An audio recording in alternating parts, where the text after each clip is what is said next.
I used to think silence was the best way to keep peace. Bite your tongue, let things slide, tell yourself they didn't mean it that way. But there comes a point where silence stops being noble and starts becoming permission. My name's Chase. I'm 34. I'm the guy who fixes your leaking faucet, rewires your light switch, and patches your drywall for free, if you're family. And for years, I was that guy in my wife's family.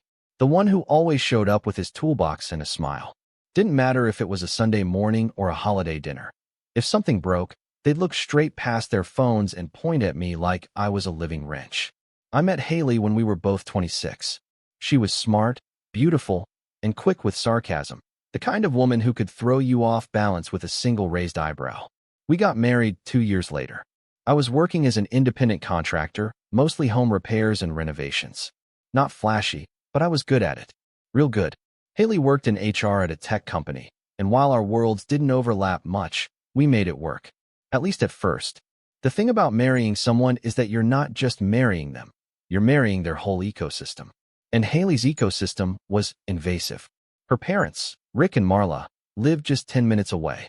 Rick was the kind of man who prided himself on old-school values, which basically meant he liked to lecture everyone at the dinner table about how things were better when nobody complained and men worked with their hands. And guess what I did for a living? He loved to remind me. Marla was a bit more subtle. Her judgment came dressed up as compliments.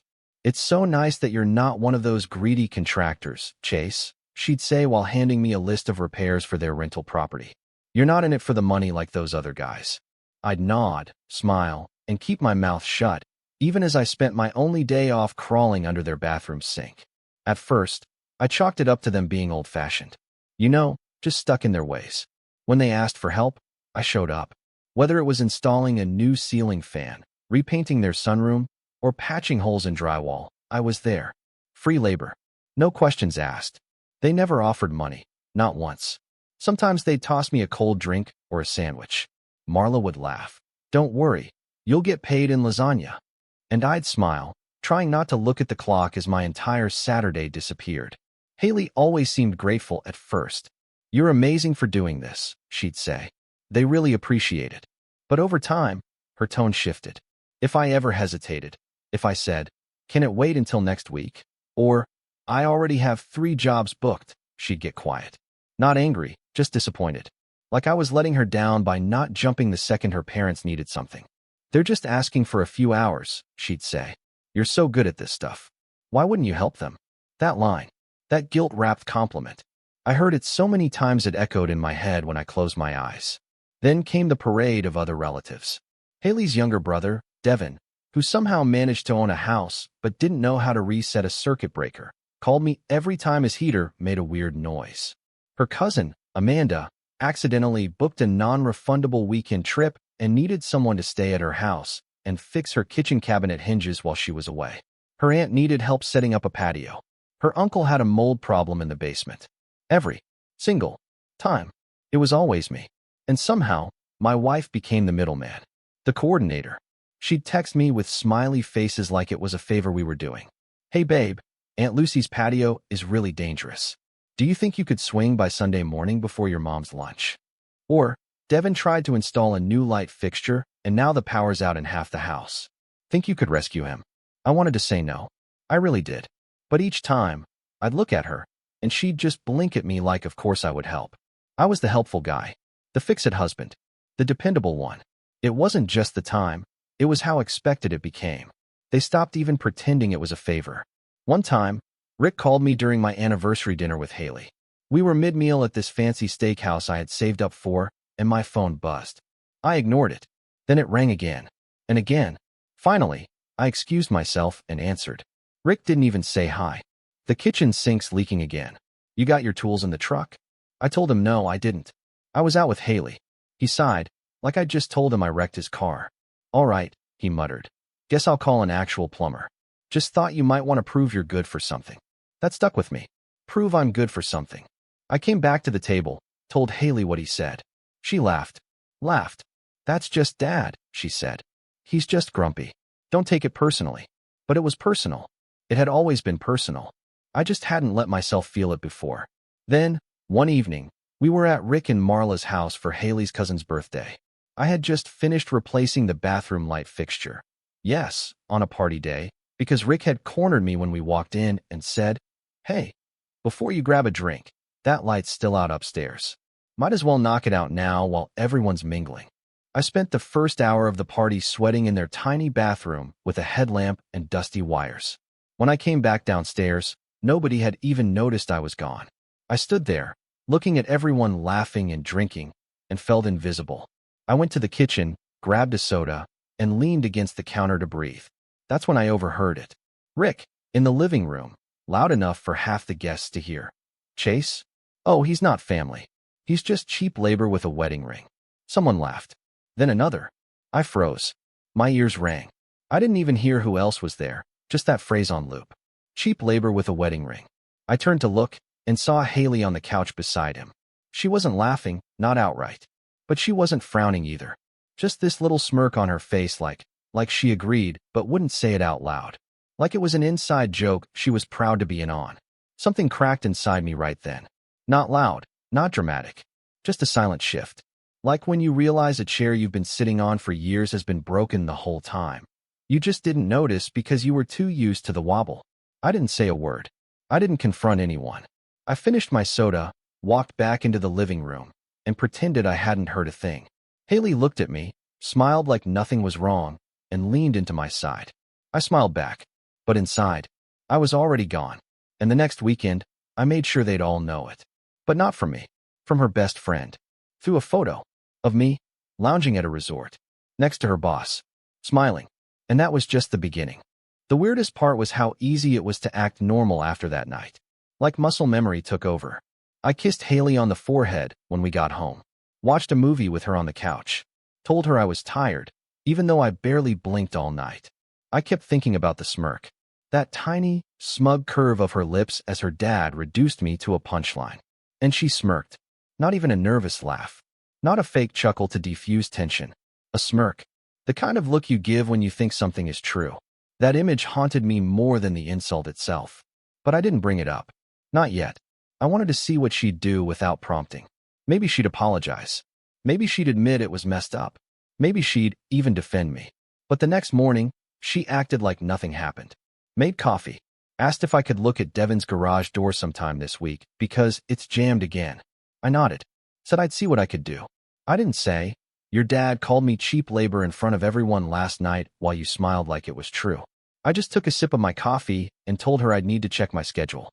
And that's when it hit me. I wasn't a husband in this family. I was a tool. A resource. A convenient utility that could be summoned, borrowed, and put away without gratitude. Over the next week, I started paying more attention. Really paying attention. And once I opened that mental floodgate, I couldn't unsee it. Like how Marla always called me Handyman Chase when introducing me to new people. Never my son-in-law. Never Haley's husband.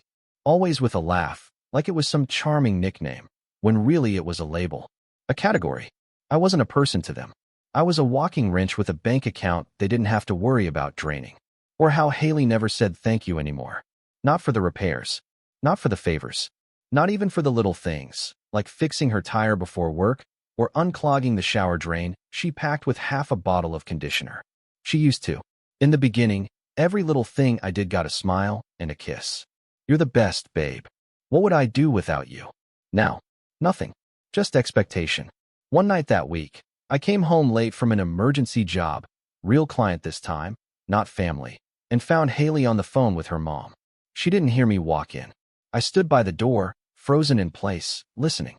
He said he's swamped this weekend, but I'm sure he'll do it. He always does.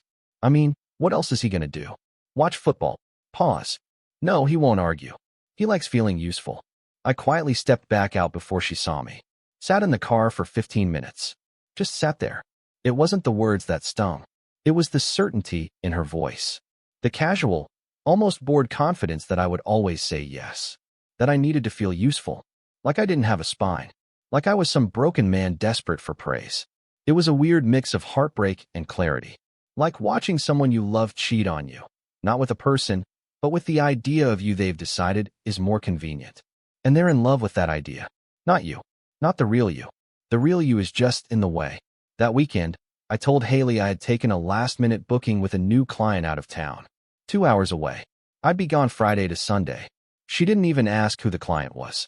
Just said, well, hopefully you're back in time to help Dad with the deck next week. He's already bought the materials. Bought the materials. Translation, booked your time without asking. I smiled. Said, I'll let you know. Then I packed a bag, grabbed the spare key to my cousin's place in Clearwater, and drove south. No tools. No work clothes. Just a change of pace. That's when I reached out to Jenna. Jenna was Haley's best friend. Technically her work bestie, but they'd gotten close fast. I always liked her. She was sharp, funny, a little too honest, but never cruel. Jenna was the only one in Haley's orbit who seemed to see me as more than the guy with the toolbox. And more importantly, she had recently transferred departments and now worked directly under Haley's boss, Tony. Tony and I had met once at a work party. He was older, silver hair, ex-military type, ran the department with discipline, but always had this friendly, calm demeanor. And when we spoke that night, he didn't ask about home repairs. He asked about me, my projects, my ideas. Even said something like, you've got the kind of mind that could build empires if someone gave you a bigger blueprint.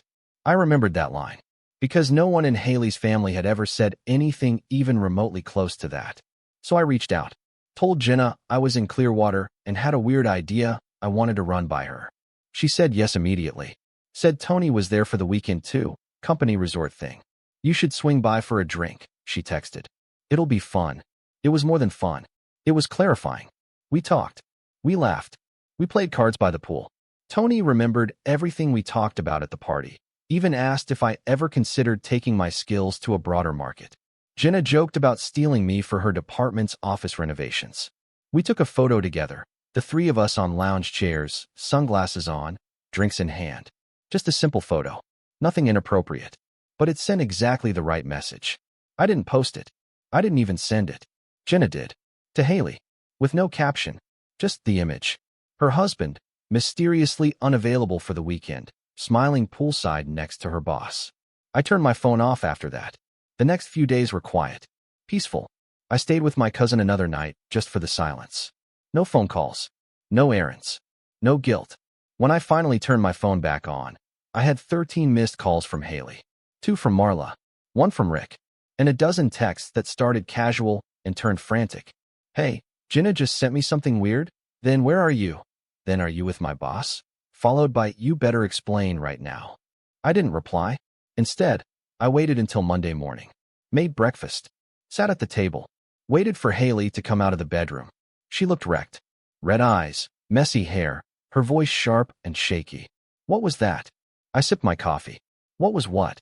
She stared at me like I'd just slapped her. You disappeared. You lied about work. You went to a resort with my best friend and my boss. What are you trying to do? I tilted my head. I told you I was booked. I needed a break. Figured it was time I did something useful. Her jaw clenched. Don't be a smart. I cut her off. Calm.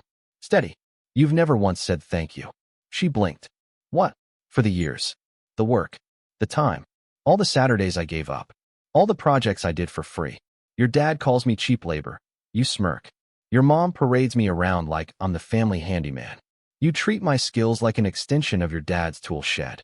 And when I take a weekend to myself, suddenly I'm the villain. Her expression cracked for half a second, just a flicker, before she went cold. It was one comment. He was joking. No, I said, setting the mug down. He wasn't. And neither were you. She crossed her arms. So what? You're getting back at me by flirting with Jenna in front of my boss. That's your revenge. I looked her dead in the eyes. That wasn't revenge. And it wasn't. Not yet. But things were already in motion. Wheels turning. People watching. And what none of them knew, not Haley, not Rick, not Marla, was that I'd spent the last month quietly taking inventory. Of everything. The bank accounts. The property titles. The texts. The favors. The unpaid jobs.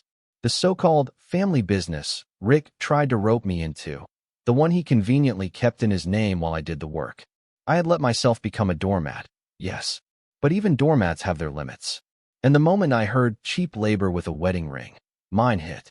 I was done being their tool. Now, I was going to show them what happens when the tool decides to build something for himself and tear down everything else along the way. But first, I had to keep playing my role a little longer, just long enough to make them comfortable. Because the higher they stand, the harder they fall. And I was just getting started. I think part of me was still holding on to the idea that Haley might snap out of it. That maybe, just maybe, she'd realize how deep the cut was. That she'd come to me one night, voice trembling, eyes soft, and say, "I'm sorry. I didn't know I was doing this to you." That she'd want to fix it. But that moment never came. Instead, I got silence. Cold, distant silence. The kind that fills a room like fog and never lifts. She stopped texting me during the day. Stopped making dinner. We moved around each other like ghosts, only speaking when we had to. No arguments. No shouting. Just withdrawal. Like we were both tiptoeing on ice, waiting to see who'd fall through first. And then, 3 weeks after the resort weekend, she shattered the ice completely. It started with Rick. I got home late from a job. Real job. Again, not family. I walked into the kitchen, took off my boots, and saw Haley sitting at the table with her laptop open and that tight little smirk on her face. The same one I'd seen at her dad's house. She didn't look up when she said, "Dad's got a big project coming up. Wants to renovate the rental units." I paused. "Okay." She looked up then, eyes cold. "He wants you to head it." I blinked. "No." She raised an eyebrow. "No. No. I'm not working for him anymore." She scoffed, like I was a child refusing to eat broccoli. "He's offering you 10% of the profits." I laughed once. The same profits he never shows anyone? The same profits he hides until tax season and then pretends there's nothing left to pay out. She didn't flinch. "It's still a good opportunity." "For who?" I asked. "For me to waste my nights and weekends again? For your family to squeeze more labor out of me while smiling to my face and mocking me behind my back?" Now she flinched. Just a little, but enough for me to notice. I leaned on the counter. "Tell Rick no. I'm done." She closed the laptop harder than necessary. "Fine. I'll tell him." But she didn't. The next day, Rick called me himself. "Heard you're playing hard to get," he said, like this was some romantic comedy and not my life. I told him the same thing. I'm out. No more favors. No more free labor. No more pretending I'm part of a family that only sees me as a hammer with a heartbeat. His response? "Well," he said with a nasty little chuckle, "if you're not in the family business, maybe it's time we reconsider your place in the family." Click. That wasn't a figure of speech. He literally hung up on me. I stood there with the phone still against my ear, hearing the dial tone like it was mocking me. For the first time, I let myself get angry. Really angry. Not annoyed. Not silently resentful. Livid, not just at him, at her. Because she let it happen. Over and over. And now they were threatening to cut me out like I was a temp worker who asked for too many sick days. But I didn't call her. I didn't yell. I didn't storm home. Instead, I stopped by my friend Alex's place. Alex and I had known each other since high school. We'd worked construction jobs together for years before he moved into property investment. Smart guy. Quiet. Always watched more than he spoke. And he hated how Haley's family treated me. He'd bite his tongue every time I showed up to work late because I'd been at Rick's house fixing a fence or crawling under some rental unit to patch pipes. That night, I told him everything. The comment. The smirk. The call.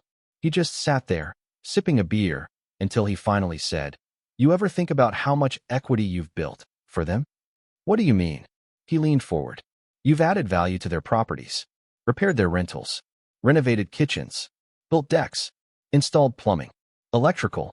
That's tens of thousands in labor. And you didn't charge them a dime." I nodded. "Yeah. You got receipts?" That stopped me. Receipts. Photos. Texts. Before and after shots. Anything that proves you did the work.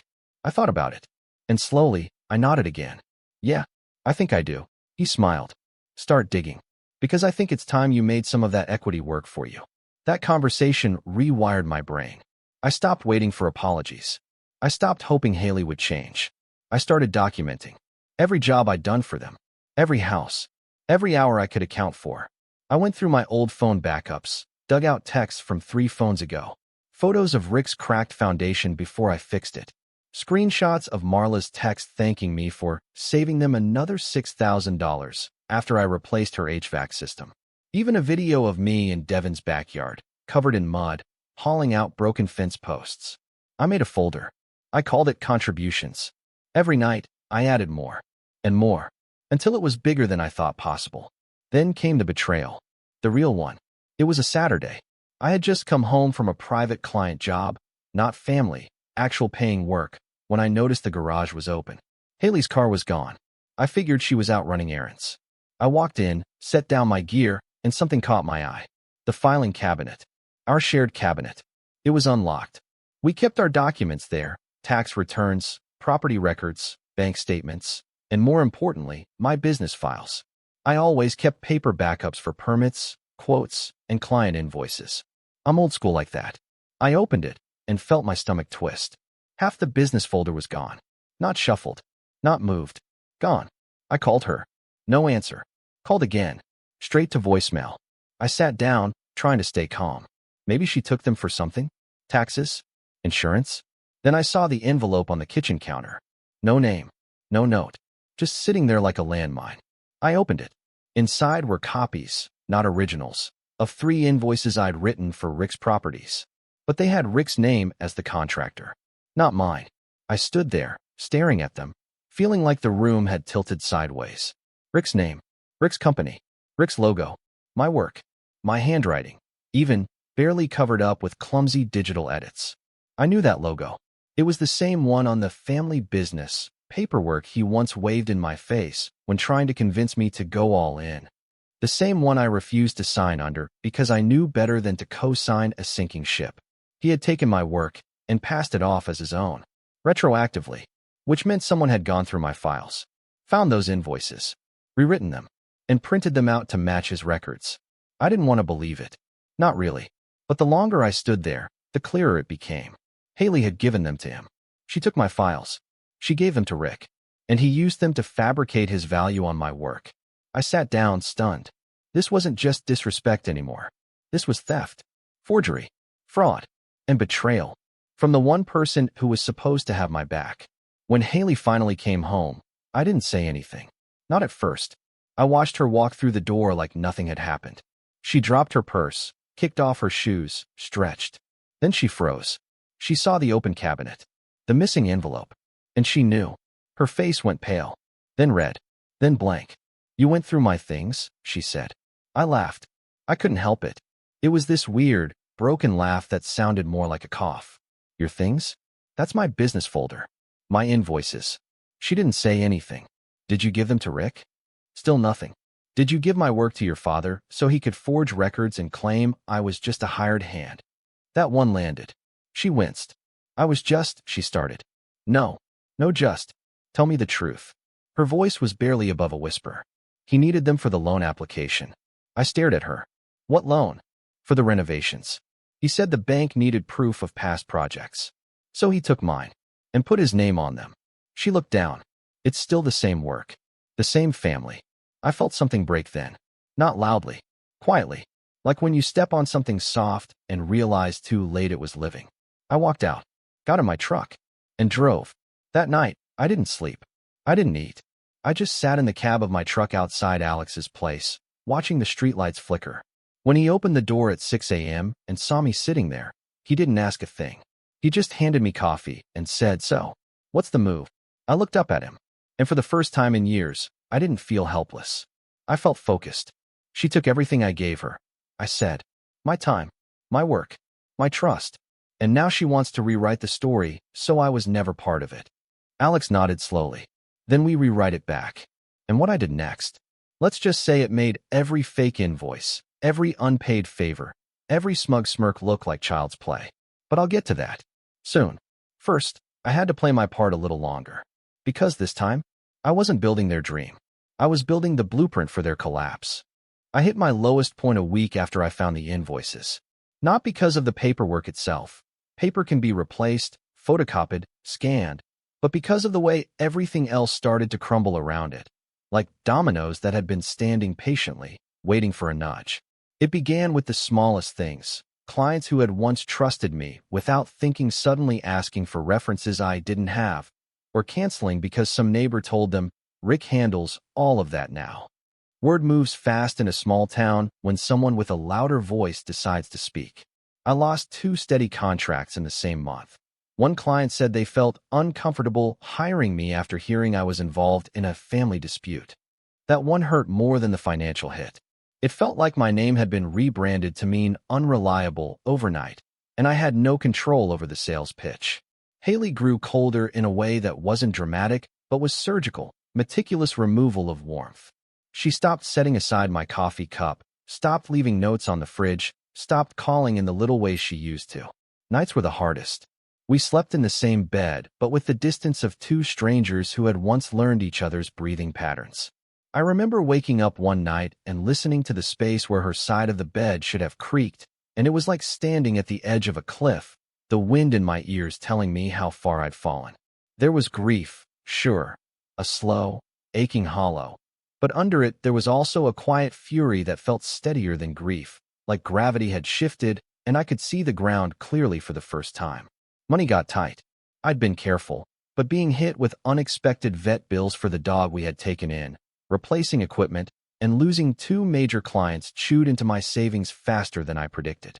There were nights when I stared at the bank app and tried to will math into making sense. I canceled a weekend with Alex that would have been good for my head because the truck needed repairs and the mechanic wanted cash up front. I started saying no to small favors I used to do for people I liked, pumping a neighbor's gas, dropping by to help with a stuck window, and each time I said no, I felt both a sting and a relief, like pruning a vine that had been strangling me. One afternoon, I went to Rick's rental property under the pretense of checking the foundation. I know him too well to think he wouldn't be suspicious, but I needed to see how he'd been representing the work. What I found made my chest tighten. The freshly painted kitchen he'd shown off at a community contractor's meetup bore my work. The sink installed to my exact specs, the tile pattern I'd chosen last summer. Even the calluses on the trim where I'd sanded too close and left a faint white mark.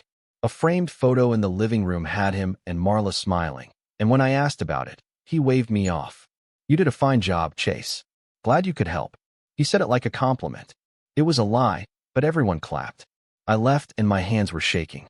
The personal stuff hurt more than the reputation damage. My mom called and asked if everything was okay. I downplayed it. Friends suggested I move in with them for a while, that a break might help.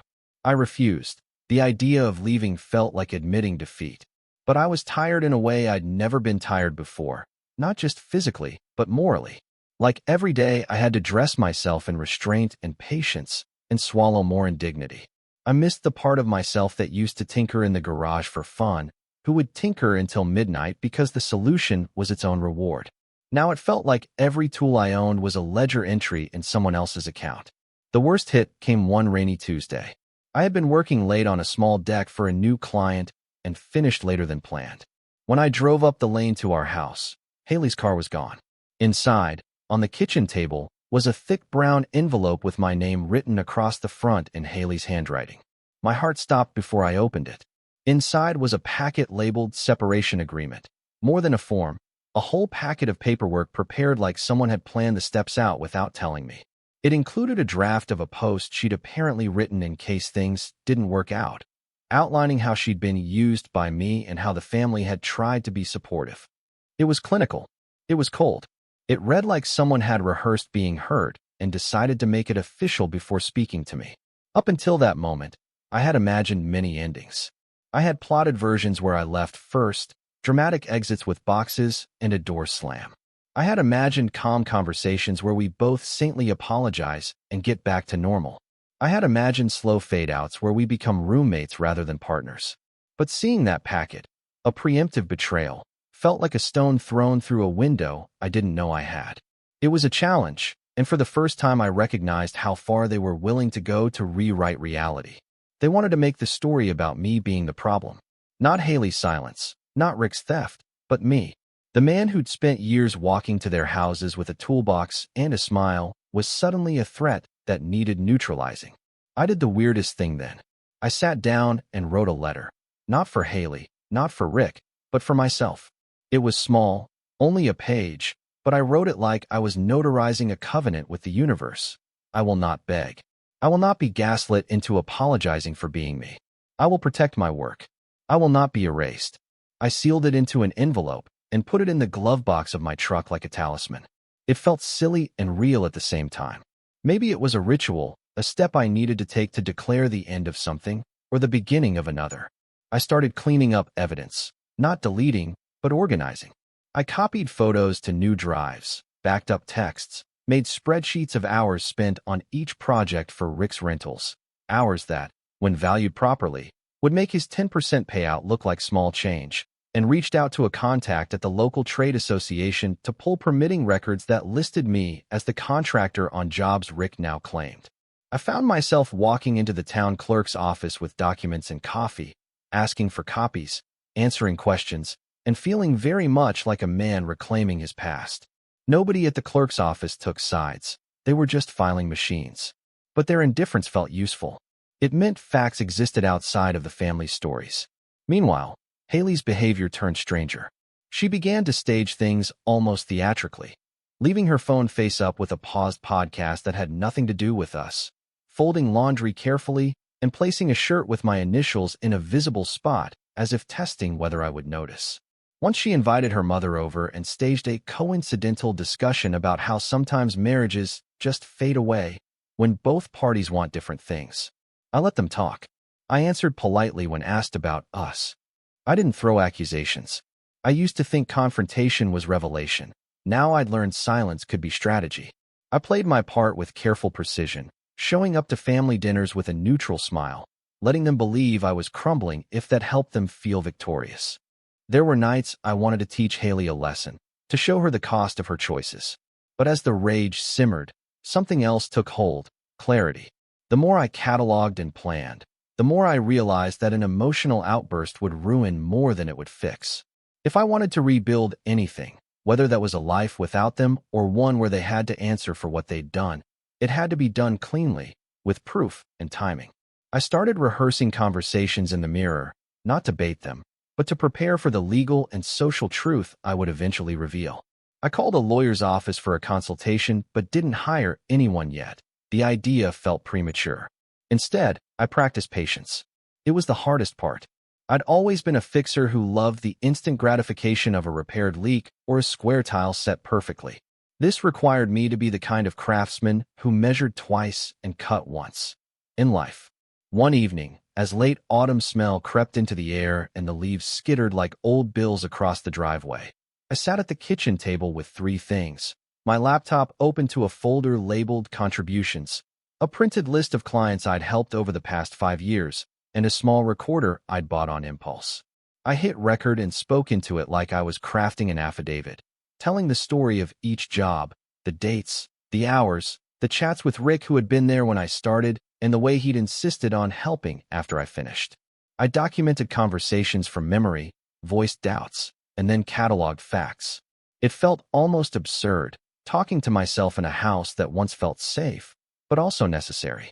If they wanted to rewrite history, I would produce a new narrative backed by documents, witnesses, and proof. Just as I finished and turned the recorder off, the front door opened and Haley stepped in, quieter than usual. She looked exhausted in a way I hadn't seen before. Maybe the weight of whatever script she was following had started to feel heavy even to her. She sat across from me without looking at the folder, then finally said, "You can't do this. You can't make this a thing." "What thing?" I asked. "The whole us versus them thing. The paperwork, the digging. It's tearing everyone apart." "It's tearing me apart," I said.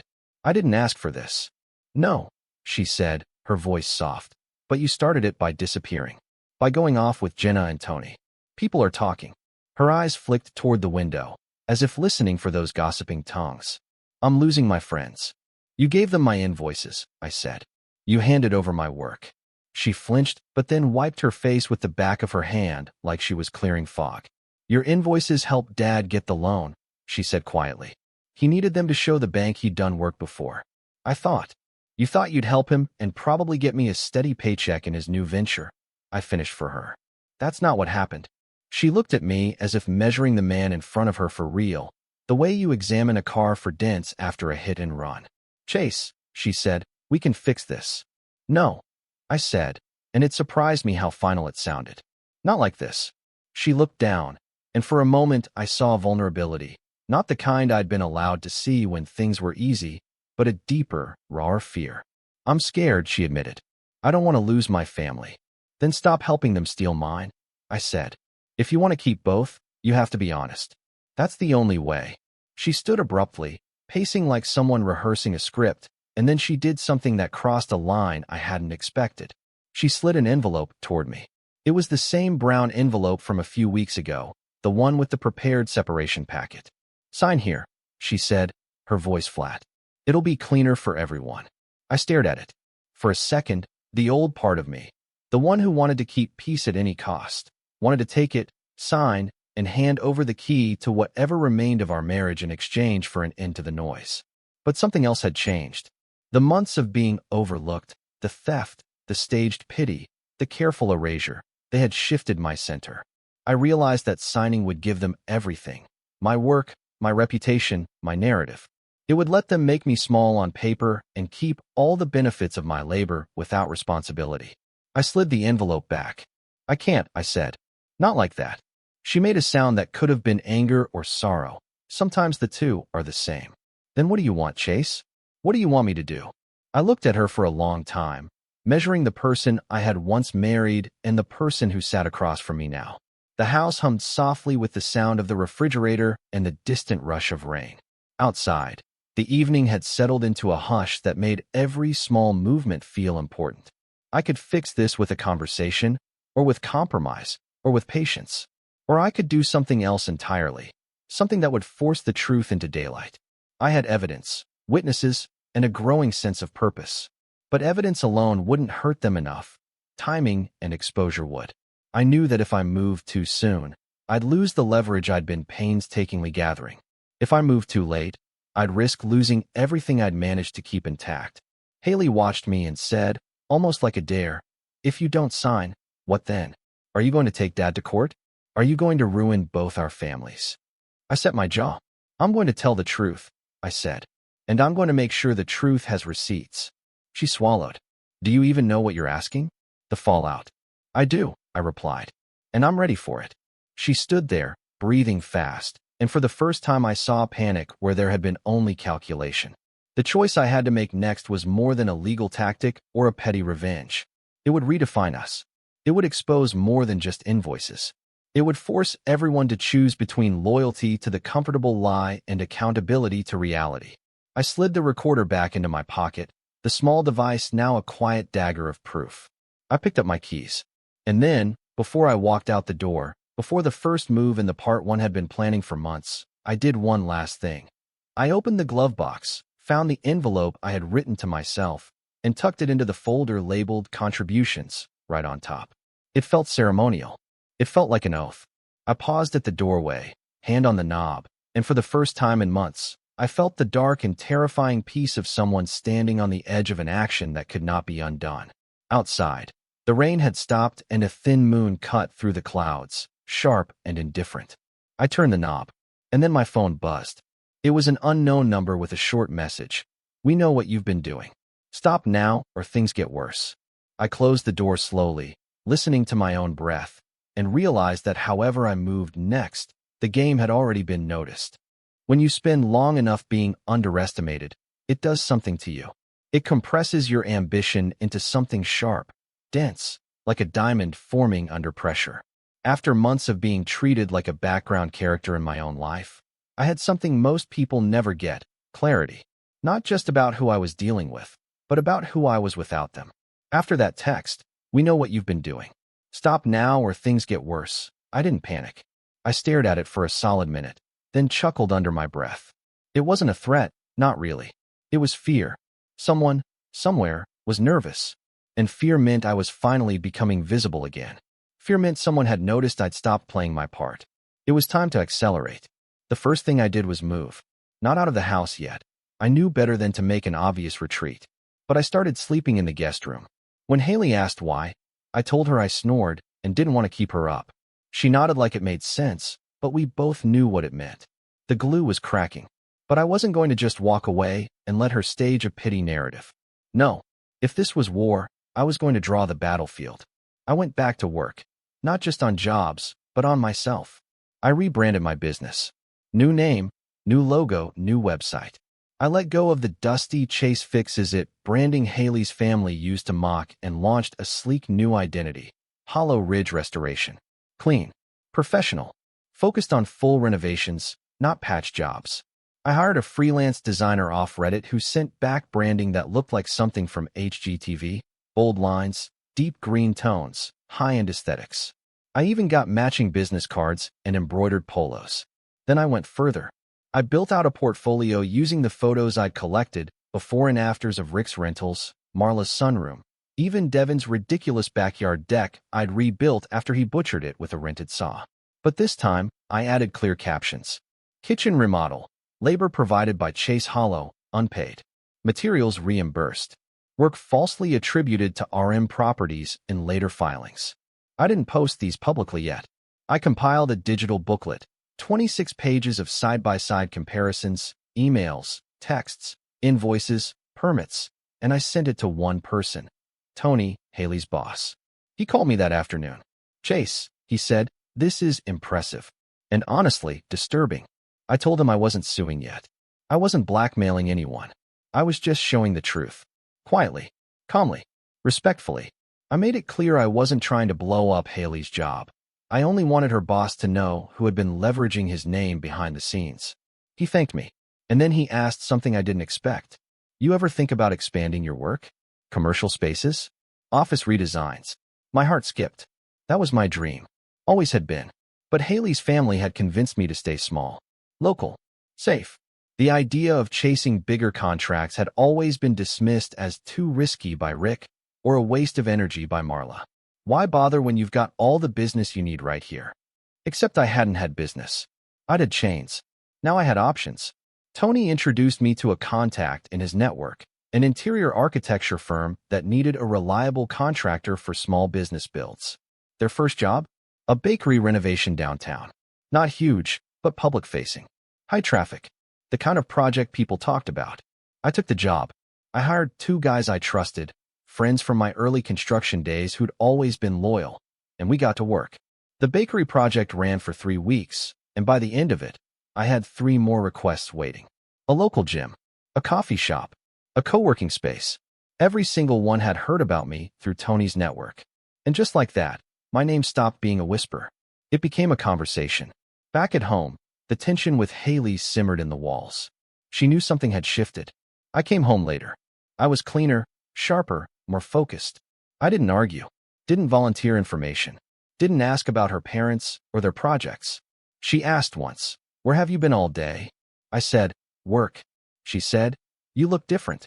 I said, "I feel different." She stared for a second too long, then walked away. The distance between us grew in ways she couldn't control. She used to pull strings through guilt, obligation, family. But now those strings hung limp. And when she tried to yank them, they didn't move anything. I wasn't anchored anymore.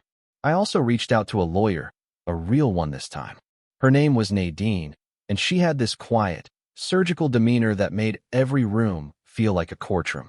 I handed her the envelope with my evidence and told her I wanted to explore every legal option without making a public move yet. She called me back 3 days later with a list. Unpaid labor on private properties. Misrepresentation in bank loan documents with forged invoices. Trademark usage of my name in Rick's company promotional materials. Potential slander through Haley's drafted separation post. "This isn't just personal," Nadine said. "This is strategic defamation. They're trying to erase your professional identity and absorb your labor footprint." That's when I realized something deeper. They weren't just trying to cut me out of the family. They were trying to replace me. Not just personally, but professionally. Reassign credit. Reallocate blame. Rewrite the story so I'd never existed in the first place. I felt my chest tighten, not in fear, but in focus.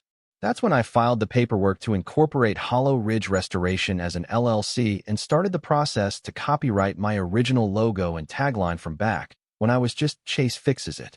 Because if they wanted a war of names, I was bringing receipts. Then something strange happened. Jenna reached out. She asked to meet at a cafe, said she had something to share. I trusted her. She was the only one who'd ever looked me in the eye and talked to me like I was a person, not a tool. We sat down, and she slid her phone across the table. "They've been planning a narrative," she said. "I thought you should see this." It was a group chat. Screenshots. Marla. Haley. Rick. Chat title, Family Matters. The messages were damning. "If he makes noise, we frame it as a bitter ex thing. No one will care what a contractor says once the story's public. He doesn't have the reach. He doesn't have the charisma. We release Haley's side first. Chase won't go nuclear. Just make sure he signs before the holidays. People are too distracted to care then. My stomach dropped. It wasn't just strategy.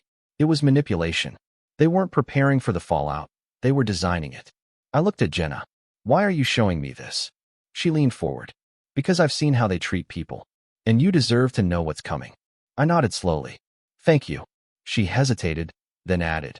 And because I think you're going to win. That stuck with me. That night, I went home and cleaned out the guest room.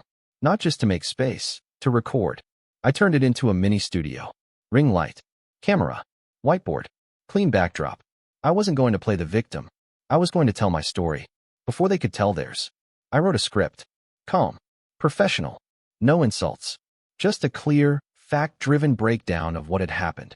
Unpaid labor, false documents, family pressure, a years-long cycle of manipulation. I blurred names, kept it anonymous, but specific enough that anyone who knew us would recognize the timeline. I didn't post it yet, but I saved it. It was my bulletproof vest. The final piece? I bought out a small ad slot in the local Builders Association newsletter, a monthly dispatch that went to every contractor, permit officer, architect, and tradesperson in the county. It said, new name, same hands, same ethics. Hollow Ridge Restoration, built on skill, not shortcuts. At the bottom was my email and my new business number. Within a week, I had 9 new project inquiries. Haley noticed. She saw the emails, the printed shirts, the card left on our front porch by a client with a handwritten, "Thank you for saving our business." She didn't ask questions, but one morning, she stood in the kitchen and said, "They're going to be angry." I sipped my coffee. Let them be. She hesitated. You don't want peace? I looked at her. Peace isn't built on silence, Haley. It's built on respect. She didn't reply. And in that silence, I realized something final. I wasn't hers anymore. Not her fixer. Not her family's errand boy. Not a man waiting for scraps of validation. I was a builder. A business owner. A man with proof. And I was almost ready. Not for revenge. For release. But first, I had one more move to make. One last reveal that would flip the script completely. And when I pulled that trigger, their story, the one they'd been polishing for months, would shatter like cheap glass. I kept the move small and surgical. No yelling, no vindictive midnight posts, no cheap theatrics. That's the point of a proper reveal. If you want it to sting, make it inevitable. Make the facts stand up on their own. First, I handed Nadine every scrap I had and asked her to do the one thing I couldn't do without looking petty. Package it so the people who mattered would take it seriously. She turned my messy folder into a tenet of legal logic. The contributions folder became an exhibit list. The texts, photos, and paired permits became a timeline. The forged invoices were highlighted, dated, and matched against bank records Nadine subpoenaed through the right channels. She added a list of witnesses, clients who'd hired me for paid work, a drywall supplier who had receipts with my handwriting, the town clerk who confirmed permits issued in my name. I watched her turn my anger into something that could stand in court or at the front page of a paper. Next, we went after the banks. Nadine drafted a complaint about loan fraud and misrepresentation and sent it to the bank that had funded Rick's renovations. I included the photos, the contracts with my name blacked out and then revealed, and a clean cover letter explaining how loans were supported by fabricated contractor histories. They opened an investigation within days. That was step 1, take away the financial foundation. Step 2 was reputation. I scheduled a quiet meeting with the county contractor licensing board and handed them copies of the permits filed under my name and the sudden ownership change in Rick's records. The inspector who took my files looked at me like a man who'd watched a magician pull too many rabbits from the same hat. We get a lot of calls, he said, but this is solid. He promised to audit the permits for 2 of Rick's recent projects. That mattered because permits, unlike gossip, get logged and relogged. Evidence with timestamps has teeth. Step 3 was preemptive truth. We didn't wait to be pushed into the corner, so I took the corner myself. I recorded the video I'd rehearsed. Calm, measured, no melodrama. I told the story not as betrayal but as fact. Who I was, what I'd done for the properties, the invoices that had later been attributed to someone else, and the proof that matched. I didn't call anyone names. I didn't try to tear anyone down. I simply asked 3 things: acknowledge the record, return the credit, compensate the unpaid labor if necessary. I signed my name at the end of the recording, looked at the camera for one long second, and stopped. I handed the footage to Nadine and asked her to hold it in escrow. With those pieces in place, I let the dominoes fall in a controlled way. Nadine filed the complaint and sent a redacted version of the evidence to a local investigative reporter I'd met months earlier through Tony. The reporter called. He didn't ask to sensationalize. He asked for accuracy. He wanted dates, copies of permits, the documents proving the invoices had been rebranded. He agreed to hold the story until the bank's preliminary findings came back, but he made clear that if the bank confirmed even a whisper of impropriety, the story would run fast and clean. Meanwhile, I quietly contacted a few clients who'd been told Rick had done their work. I showed them before and after photos, receipts from suppliers with my name, and asked if they'd be willing to confirm, on record, that I'd done the job. A coffee shop owner who'd lost my business card in a move smiled and said, "I'll say it to anyone who asks. You saved my opening." Little by little, the quiet chatter shifted. People I'd helped for free suddenly had the language to call it what it was: unpaid labor, misattributed work, and a pattern. The bank called 2 weeks later. Their tone was careful, like a man stepping around a beehive. "There are inconsistencies," the loan officer admitted. "We're pausing disbursements on the renovation loan pending further verification." I felt something like vindication, but I wouldn't let myself gloat. This was just leverage. The bigger play was public accountability. That night, with the bank paused and the licensing board asking for a meeting, Nadine gave me the green light. "You don't have to do the video," she said. "But if you want people to hear you before they hear their version, this is the moment." I uploaded it, not to social feeds first, to a secure link hosted via the firm. Then, with the reporter and Nadine on a timed release, we turned the key.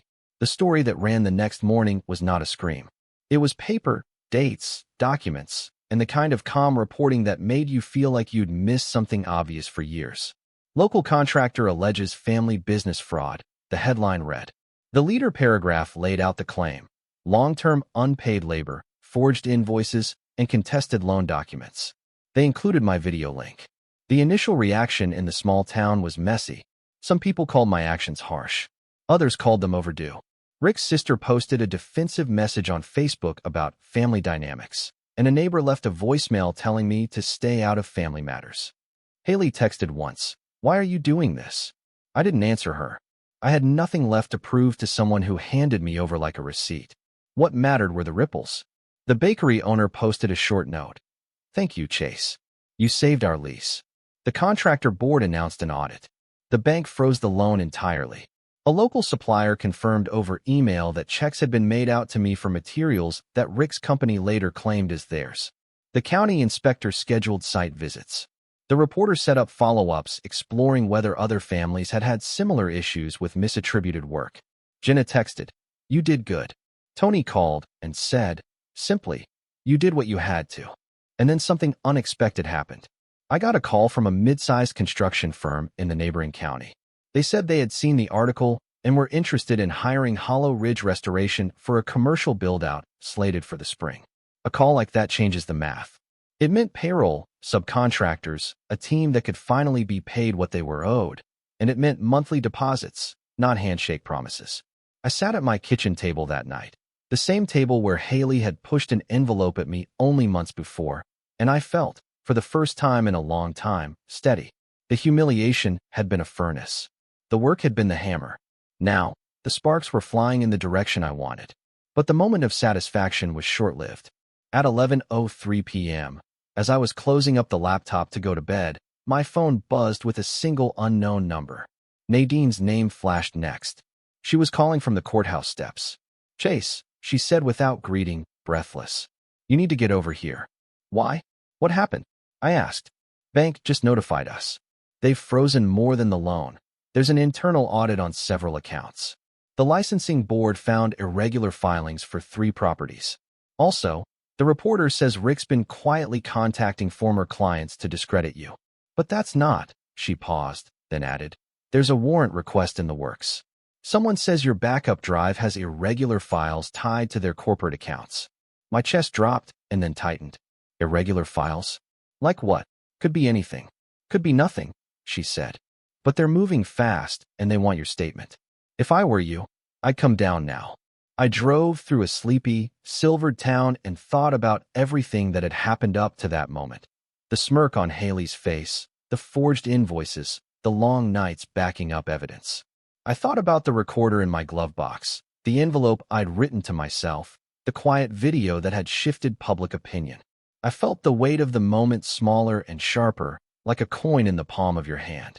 When I pulled into the courthouse parking lot, lights were already flashing in the distance. People I'd waved to at community games and festivals stood in small groups, talking in hushed tones.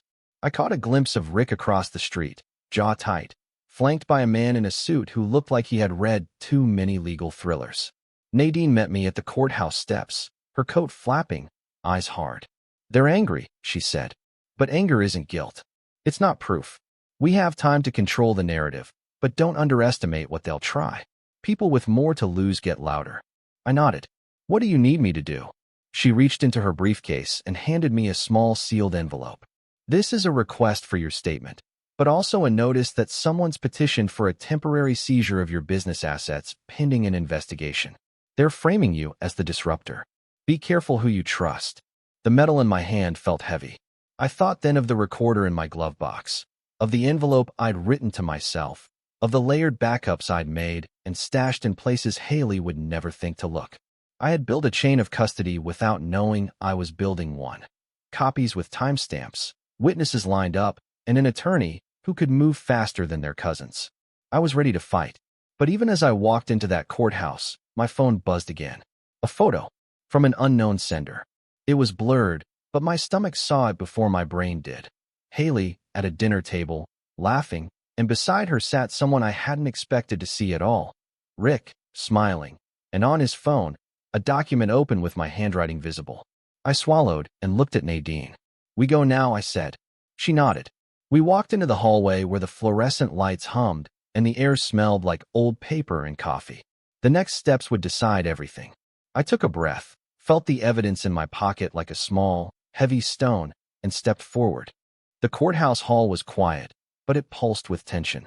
I could hear the low hum of distant conversations, heels clacking against linoleum, the occasional squeak of a chair. It smelled sterile, paper, ink, coffee. It was the kind of place where truth either got buried under a pile of folders or dragged into the light. Nadine led the way, heels deliberate, her face carved from marble. I followed close, the envelope in my pocket weighing more than it should. We stopped just outside the meeting room. Through the frosted glass, I could make out silhouettes. One of them Rick's, arms crossed, leaning back like he was still holding court in his backyard. Haley was there too. She sat beside him, her posture stiff, face unreadable. She didn't look toward the door. I wondered if she knew I was just a few feet away. I wondered if she cared. "Chase," Nadine said quietly. "This is the moment where you either let them steamroll the narrative or you reclaim it. You don't need to go in angry. You just need to go in clear and calm." I nodded. I didn't feel nervous. I felt ready. They didn't expect me to bring records. They didn't expect me to bring a lawyer who knew how to build a case backwards. And they definitely didn't expect me to bring control. I walked into that room and watched Rick's expression twitch, just a second of unease before he masked it with his usual smug bravado. "Well, look who decided to show," he said, chuckling, as if the last few months had been a misunderstanding. I didn't answer him. Instead, I placed a thick folder of hard copies on the table, labeled, dated, indexed, invoices, photos, emails, material receipts, permits, all with my name, not his. The court clerk blinked. The bank's rep leaned forward. Haley swallowed and looked down. For the next hour, Nadine walked them through every detail, like a surgeon explaining a precise incision. She didn't raise her voice once. She didn't need to. By the end of the meeting, no one was smiling. The court placed a hold on Rick's accounts pending further investigation. The licensing board announced a formal audit of RM Properties. The bank, once neutral, filed an official fraud alert internally. And then, the final nail. Nadine slid a separate document across the table toward Haley. A petition for a no-fault divorce, along with a financial claim for repayment of unpaid labor contributions over 6 years, citing misrepresentation, forgery, and reputational damage. All backed by notarized statements, a digital timestamp trail, and a list of potential witnesses. Haley looked up at me for the first time in weeks. She didn't cry. She didn't rage. She just nodded, slowly, like someone watching the structure collapse around them in real time. She signed. When I walked out of that courthouse, the sky was soft and overcast. The wind was cool, not cold. I could hear traffic in the distance, but it felt far away, like a sound from another life. Nadine turned to me and said, "It's done. At least the legal part." "No," I said, breathing deep. "Now it starts." Because revenge, I realized, isn't about destruction. It's about restoration. Reclaiming your name, your time, your story. And I had done all three. A year later, Hollow Ridge Restoration was booming. I had 5 full-time employees, a backlog of clients, and my own space. A modest office with windows that looked out on a town that finally knew who I was. Tony's company became a regular client. Jenna visited often, not just for business, but because friendship built on respect always survives the fire. And Haley? Last I heard, she moved in with her mother.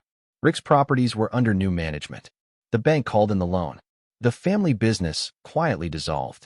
She never reached out again. I didn't need her to, because I hadn't just walked away. I built my exit, brick by brick.